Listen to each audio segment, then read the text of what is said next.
Dans ce chapitre, on va apprendre à insérer des images au niveau de nos pages web.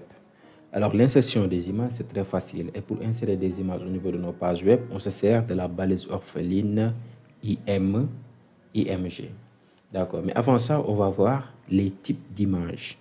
Alors, il y a des images de format JPEG, de format PNG, de format GIF, de logo vectoriel, c'est-à-dire de format SVG, etc. Alors, je vous recommande, si vous voulez mettre une photo au niveau de votre page web, utilisez l'image de format JPEG, JPEG ou bien JPG. D'accord? Si vous utilisez n'importe quelle image avec peu de couleurs, dans ce cas, utilisez l'image PNG 8 bits. D'accord? .png. Si vous utilisez une image qui a beaucoup de couleurs, d'accord, optez pour le PNG 24 bits. D'accord? Si vous utilisez une image animée, un GIF, eh bien, utilisez l'image de format GIF, GIF. Par contre, si vous utilisez un logo vectoriel, eh bien, utilisez le format SVG. Aussi simple que ça. Donc, pour mettre une photo, une image photo au niveau de votre page web, eh bien, utilisez le format JPEG. Sinon, utilisez le format PNG. Si vous voulez insérer une animation, une image animée, un GIF, utilisez le format GIF. Parce que le format GIF est beaucoup plus adapté pour les animations, pour les images animées. Si vous voulez mettre par contre un logo vectoriel, eh bien, utilisez le format SVG, aussi simple que ça. Alors, voyons rapidement comment insérer une image. L'insertion d'une image est très simple. Comme je l'ai dit, on utilise la balise IMG. Et cette balise-là doit avoir deux attributs. L'attribut SRC et l'attribut ALT, qui sont obligatoires. Donc, il faut les mettre. Ce ne sont pas des attributs facultatifs, mais des attributs obligatoires. Parce que c'est dans source que l'on va mettre le lien relatif, le chemin relatif de l'image. D'accord? Et Alt, c'est tout simplement à mettre du texte si l'image n'a pas encore affiché à cause d'un problème de connexion, etc. Alt veut dire alternative. Donc, on met un texte alternatif si l'image a du problème à s'afficher. Est-ce que vous avez saisi? Donc, ces deux attributs-là, c'est très important. Il faut les mettre. C'est obligatoire. Donc là, ici, notre image montagne se trouve en fait dans un sous-dossier appelé image. Et là, qu'est-ce que vous avez remarqué? Vous avez remarqué que j'ai appelé l'attribut image, je dirais plutôt la balise image dans la balise P. Donc, il faut toujours mettre vos balises images IMG dans vos balises P, dans des paragraphes. Il faut les toujours mettre. Il faut toujours les mettre dans les balises P. D'accord? Donc, essayons d'insérer une image. Là, par exemple, au niveau de mon dossier, là, j'ai une image pomme. J'ai une pomme. Voyez. Là, pour respecter un peu cet exemple donné là, je vais créer un sous-répertoire que je vais appeler image. D'accord? Image. Et là, je vais déplacer pomme, cette image-là, dans ce dossier. Je vais ouvrir mon Sublime Text. Et là, qu'est-ce que je vais mettre comme titre? Insertion image. Là, comme je l'ai dit, il faut toujours mettre un paragraphe avant de mettre la balise IMG, qui est une balise orpheline. Là, le chemin de l'image. L'image se trouve dans le sous-dossier image. Voilà. Donc là, le chemin, je vais mettre image avec s/pomme.jpg. J'enregistre. Et là, je vais mettre comme adresse le texte alternatif qui sera affiché si l'image a du problème à s'afficher ou bien prend du temps à s'afficher. Je vais écrire bon, une pomme, tout simplement. Une pomme rouge. J'enregistre. Voilà. Et je vais exécuter. J'actualise. Voilà, j'ai une pomme. Donc c'est très simple. Donc c'est comme ça qu'on insère une image. Hein. Notez très bien qu'on insère une image dans un paragraphe, dans les balises P. C'est comme ça qu'on insère une image. C'est très facile, très simple.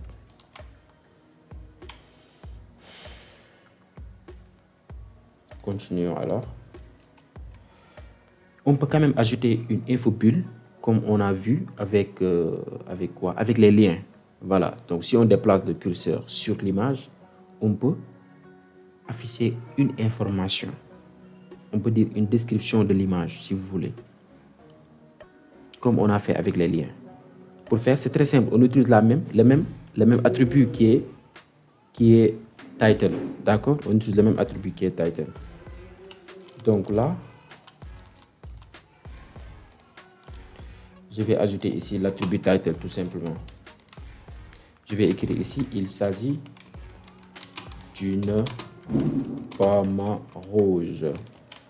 J'enregistre et là j'actualise. Si je pointe le curseur sur l'image, vous voyez, il m'affiche cette infobulle. Il s'agit d'une pomme rouge. C'est comme avec les liens. Vous avez saisi? Donc c'est très simple. Cet attribut-là est toujours facultatif. On n'est pas obligé de le mettre. Par contre, on doit impérativement mettre les attributs source et alt, qui veut dire alternatif. Continuons rapidement. Alors, là, on va voir comment créer une miniature cliquable. Une miniature n'est rien d'autre qu'une petite image. Vous voyez, des fois, nos images sont grandes de taille. Eh bien, il est préférable des fois de créer une petite image. Et si on veut avoir la grande image, eh bien, on clique sur cette petite image-là. Est-ce que vous avez saisi? Voilà. Et il y a des outils pour faire des miniatures d'images. Donc, on doit avoir deux versions de notre image. La version miniature et la version originale. C'est la version miniature qu'on va afficher au niveau de la page web. Et maintenant, une fois cliqué sur cette image-là, cette version miniature, eh bien, on a l'image à sa taille normale. Est-ce que vous avez saisi? Donc, d'habitude, c'est comme ça qu'on fait. Et Google Photos, c'est comme ça. Google Images plutôt. C'est comme ça que ça fonctionne. Vous voyez une image et après, si vous cliquez dessus, vous voyez l'image à sa taille normale, à sa grande taille. Donc, pour faire ça, il y a des outils qui se trouvent dans l'Internet. Il y a, par exemple, Resize Image, si je ne me trompe pas. Resize Image. Voilà, il y a des outils. Mais moi, je vous propose l'outil qui est très simple et qui se trouve dans vos machines déjà, dans vos PC déjà, qui est le Paint. Le Paint, que vous connaissez. L'outil Paint. Cet outil-là, attendez. Paint, voilà, cet outil-là. Cet outil-là peut redimensionner une image facilement. Comment faire? Alors là, je vais essayer de redimensionner mon image pomme. Je vais essayer de créer une miniature de pomme. Dans ce cas, je fais clic droit sur l'image, ouvrir avec, et là, Paint. Facilement.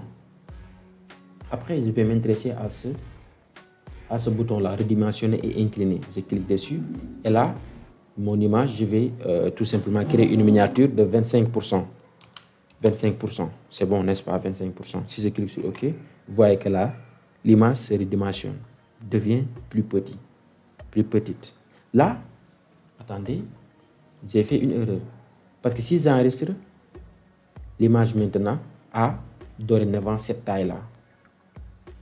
25% de sa taille originale. J'annule de ne pas enregistrer. Là, je vais faire copier-coller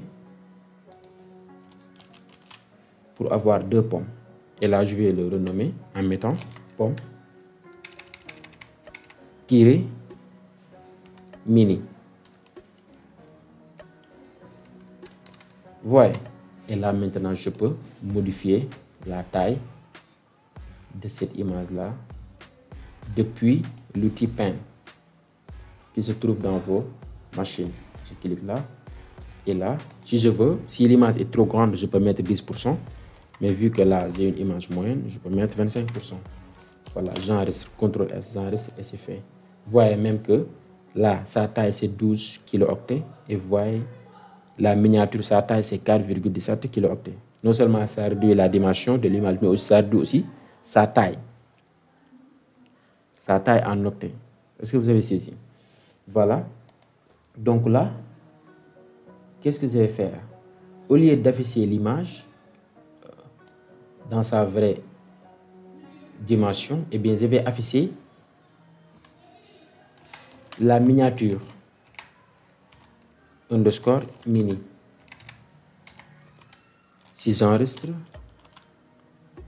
et je mets à mon navigateur, si j'actualise, vous voyez, c'est la petite image qui s'affiche. C'est la miniature. Mais si je clique sur cette image, je n'aurai pas l'image à sa vraie taille, à sa vraie dimension. Donc pour faire simple, pour faire ça, on utilise les liens. On utilise les liens, le A. Vous voyez l'utilité de A, de la balise A. Et là, en href, je vais préciser le chemin relatif de l'image originale. Pomme, image, j'ai oublié le S, pomme, point, JPEG. Et là, je colle l'image. Est-ce que vous avez vu? Quelque part, j'ai mis la miniature à la place du nom du lien, à la place du titre du lien, à la place du nom du lien. Est-ce que vous avez saisi? Donc, on met l'image entre les balises A. Et au niveau de href, on met le chemin absolu de l'image de l'image originale. L'image que l'on va afficher. Si on clique sur la miniature, j'enregistre et là j'actualise. Vous voyez ici, déjà, le curseur change en main, qui veut dire que il est prêt à cliquer. L'élément est prêt à être cliqué. Je clique et là, il m'affiche l'image à sa grande dimension, à son originalité. Est-ce que vous avez saisi? Donc d'habitude, c'est comme ça qu'on fait. D'habitude, c'est comme ça qu'on fait. Parce que si on affiche l'image directement, avec sa taille normale au niveau de notre site, ça va prendre de l'espace. Bien vrai que on peut redimensionner l'image à travers le CSS, comme on va le voir. On va voir comment redimensionner une image. Mais là, si on veut créer une miniature cliquable, c'est comme ça qu'on procède. On va avoir deux versions de l'image. L'image originale et sa version miniature. Et pour faire de la miniature, pour créer des miniatures d'images, il y a des outils dédiés.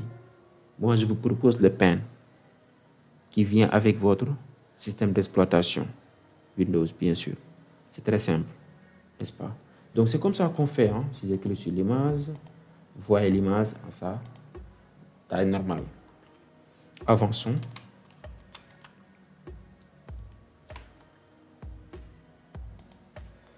Voilà, c'est comme ça qu'on fait. Maintenant, intéressons-nous aux figures. Vous voyez, quand j'avais dit qu'il faut mettre les balises IMG au niveau des balises P. C'est ce que j'avais dit.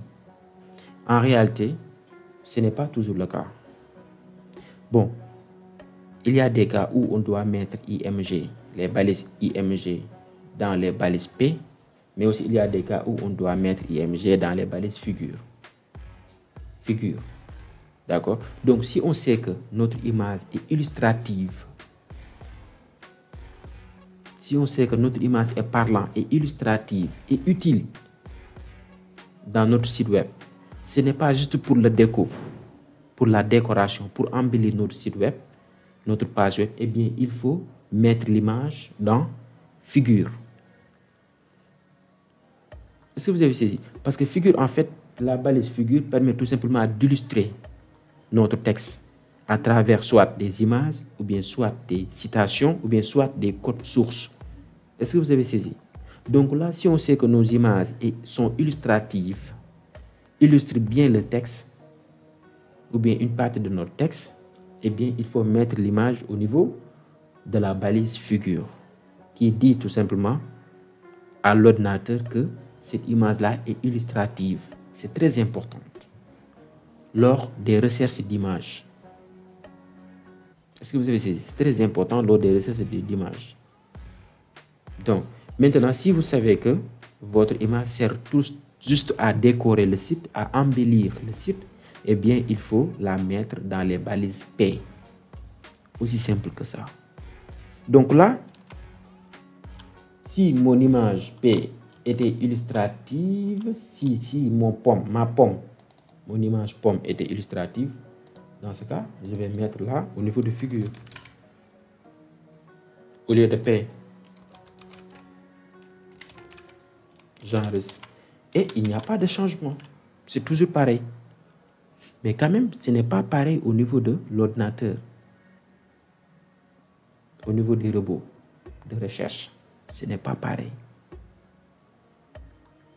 Parce que cette image-là est illustrative. Si on tape sa valeur, si on tape la valeur de son attribut alt,